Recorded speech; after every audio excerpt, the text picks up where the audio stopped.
This is the story about oils. Dr. Heyman, I grew up in a house where we used vegetable oil every day to cook with. Writes this week, house call. My mom still uses these oils, and I'm trying to convince her to switch to coconut or olive oil. Any advice? We were all trained that vegetable oils were good and butter was bad. We were told, even by the government and medical associations, to use more vegetable seed and bean oils, like soybean, corn, safflower, canola oil. Chances are this reader's mom, like most of us, was convinced by the government and food industries that vegetable oils are safe to use as a heart-healthy alternative over traditional saturated fats. We were all trained that vegetable oils were good and butter was bad. We were told that traditional fats like butter, lard, and coconut oil cause high cholesterol and clogged arteries, leading to heart disease. Experts advised us to avoid saturated fat and eat more polyunsaturated fatty acids, especially omega-6 fats. These are the so-called vegetable oils many of us grew up on, found at your typical grocery store. These clear, tasteless, highly refined, and processed oils include corn, soybean, canola, safflower, and sunflower oils. These highly unstable, highly inflammatory oils were given a gigantic push by advisory groups we trusted, including the American Heart Association, the National Education Cholesterol Program, the National Institutes of Health, and even our government's own dietary guidelines. Many well-respected scientists and our doctors told us to stop using saturated fats and use the polyunsaturated fats instead. Turns out they were completely wrong. Vegetable oils belong in the engines of cars, not in your food. These are not real food products. These are products made in factories. These are products that require heat and chemicals and high pressure to extract what little oil there is. The heat and chemicals used in the manufacturing process oxidizes these delicate seed oils. When you eat oxidized vegetable oils like soy, canola, corn, and safflower or sunflower, they create free radicals throughout your body that are highly inflammatory and known to cause heart disease and cancer. Why are we always trying to eat more antioxidants? To combat free radicals like the ones found in refined vegetable oils. And then they're used by restaurants in the most carcinogenic way possible. They heat them, reheat them, cool them off, heat them again, and use them for a week. So switching to vegetable oils or seed oils was probably a terrible idea in the first place. One researcher from the University of Minnesota went to a variety of fast food restaurants in her neighborhood and purchased French fries, and then took them back to her lab for testing. She found numerous compounds of toxic aldehydes in the fries. Aldehydes are known to cause gene mutation, alter RNA and DNA, and trigger massive inflammation in the body. Vegetable oil is highly toxic, and anyone who advises people to eat vegetable oils is also giving misinformation. I tell my clients to avoid the industrial seed oils as much as possible. Vegetable oils belong in the engines of cars, not in your food. Refined vegetable oils are one more reason you should avoid fast food and processed food. If it comes in a bottle or a box, it probably contains vegetable oils, from crackers to cookies, mayonnaise to salad dressings, baby food, and even baby formula. Anything that's not natural, you do not intake. If it's synthetic anything, it's not good for your health. If it's oils, unless it's organic or natural oils that comes from plants, that comes from fish, that comes from the right kind of animals.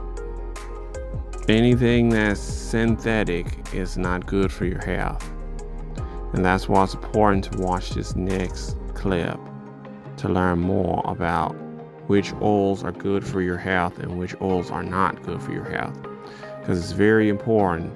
If you having a fish fry or you cooking chicken in oil, all these greasy foods, it's very important to know which foods to use for your everyday foods so you can be healthy. So take a look at this clip. Hey everyone, welcome to my weekly house call, your chance to ask me your questions. And this week's question comes from a reader who writes, Dr. Hyman, I grew up in a house where we used vegetable oil every day to cook with. My mom still uses it, and I'm trying to convince her to switch to coconut or olive oil. Any advice? Well, chances are that, like most of us, your mother was convinced by the government and the food industry that vegetable oils are safe to use, and that they're even good for you. Unfortunately, this advice turned out to be completely wrong. Just as we were being told to avoid saturated fat, another message was being spread. Eat more PUFAs, or polyunsaturated fatty acids, especially omega-6 fats. Well, we know these oils well. They're the common, quote, vegetable oils we all grew up on, found in your typical grocery store. These clear, tasteless oils that are highly refined and processed, including corn oil, soybean oil, canola oil, safflower oil, sunflower oil, and on and on and on. This has been given a gigantic push by advisory groups such as the American Heart Association, the National Cholesterol Education Program, the National Institute of Health, and even the government's dietary guidelines, even from many well-respected scientists, to stop the saturated fats and to use the polyunsaturated fats instead. Now, in a 2010 review by Dr. Mozaffarian from Tufts University, he concluded that pooling all studies together, well, not all of those, we'll see in a moment, that there seemed to be a big benefit from cutting out saturated fat and increasing our intake of polyunsaturated fats. However, in 2014, the same scientist reviewed all the literature again. Now, that mega study by the same scientist of 72 other studies, which was a meta-analysis, found no benefit to reducing saturated fats or increasing polyunsaturated fats except for omega-3 fats. No wonder we're confused. If the experts can't agree, if they even change their own perspective every few years, what are the rest of us to do? Well, let me help you through this confusing story. The perspective that vegetable oils were better than saturated fats like butter and lard came from the fact that they lower total and LDL cholesterol and so presumably reduce overall risk of heart disease. This advice means swapping out butter, meat, and lard for vegetable oils, including corn, soybean, sunflower, canola, and safflower oils, all of which are mostly omega-6 polyunsaturated fats. That's right, those dangerous inflammatory fats. Now, for most of human history, we consumed much more omega-3 fats and much less omega-6 fats. We ate about equal amounts of omega-6 and omega-3 fats, a ratio about 1-to-1. You see, wild foods are rich in omega-3s. And the main source of the omega-3s in the 21st century is fish, but wild game and wild plants used to be a big part of our diet, and they're also high in omega-3 fats. Wild meat has about 4% of its fat as omega-3 fats, EPA, and industrially raised animals have almost none, although grass-fed beef has more. All the beef and animal products your great-grandparents ate, well, they were all pasture-raised, they were all organic, they were all grass-fed, and they had no hormones or antibiotics. There wasn't anything else. It was just what they ate. With the introduction of refined oils and our shift away from grass-fed and wild animals to industrial animal production, our dietary omega-6 fats from corn and soy and cottonseed and canola oil have skyrocketed, while omega-3 fats have actually declined, with most Americans deficient in this essential fatty acid. Now, omega-6 fats fuel the inflammatory pathways in the body, while the omega-3 fats are anti-inflammatory. Most importantly, omega-6 fats also reduce the availability of these anti-inflammatory omega-3 fats in our tissues, leading to even more inflammation. And they prevent the conversion of the plant-based omega-3 fats, called ALA, into the active form of omega-3s, called EPA-DHA, in the body by about 40%. That means even if you eat omega-3 fats, if you eat a lot of omega-6 fats, the omega-3 fats don't work so well. The increase in omega-6 fats in our diet increases all these inflammatory diseases. More striking is the link to mental illness, suicide, and homicide. Yes, mental illness is often related to inflammation in the brain.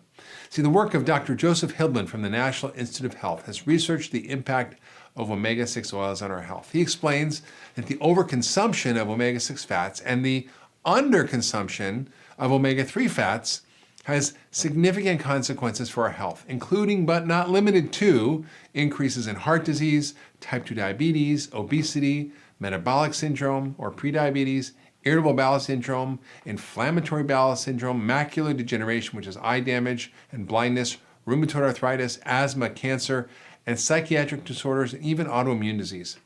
So as you can see, a diet high in omega-6s is not ideal for optimal health, but we can't blame ourselves. It was preached to most of us from a young age, and unfortunately, the consequence is the worst epidemic of chronic disease in history, with global explosions of heart disease, type 2 diabetes, obesity, and cancer. So the bottom line is, it's important to move away from those inflammatory oils. Choose the oils that protect your brain and your heart and reduce inflammation, like coconut and olive oil and grass-fed butter. My upcoming book, Eat Fat, Get Thin, will uproot all the lies we've been told about oils and fats and which foods cause disease and illness. I've created a plan that will help you achieve optimal health while providing you with all the studies and the research to prove that certain fats and foods that have been demonized do, in fact, have a place in our diet. So stay tuned, and if you like this video, be sure to share it with your friends and family on Facebook and Twitter, and submit your questions to drhyman.com, and maybe next week, I'll make a house call to you.